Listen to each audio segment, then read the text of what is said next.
ভারতের নয়াদিল্লিতে বাংলাদেশ সীমান্তরক্ষী বাহিনী বিজিবি ও ভারতের বর্ডার সিকিউরিটি ফোর্সের বিএসএফ এর সীমান্ত সম্মেলন অনুষ্ঠিত হতে যাচ্ছে।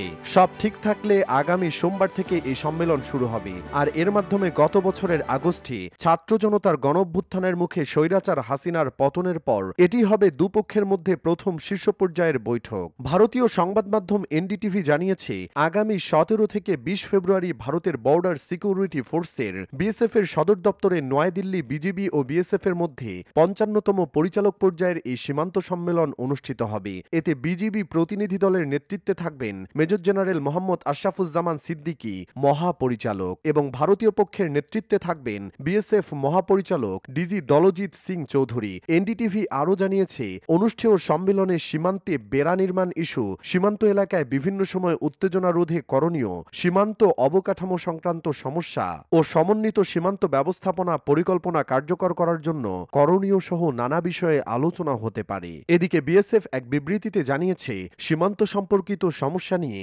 আলোচনার জন্য এবং উভয় সীমান্তরক্ষী বাহিনীর মধ্যে আরও ভালো সমন্বয়ের জন্য এই সম্মেলন আয়োজন করা হচ্ছে। এর আগে দুই দেশের সীমান্ত বাহিনীর দ্বিপাক্ষিক সম্মেলন গত বছরের মার্চে অনুষ্ঠিত হয়েছিল। প্রসঙ্গত, বাংলাদেশের সঙ্গে ভারতের 5টি রাজ্য জুড়ে 4096 কিলোমিটার দীর্ঘ সীমান্ত বিস্তৃত রয়েছে। এর মধ্যে পশ্চিমবঙ্গে 2217 কিলোমিটার, ত্রিপুরায় 856, মেঘালয় 443, আসামে 262 এবং মিজোরামে 318 কিলোমিটার সীমান্ত রয়েছে।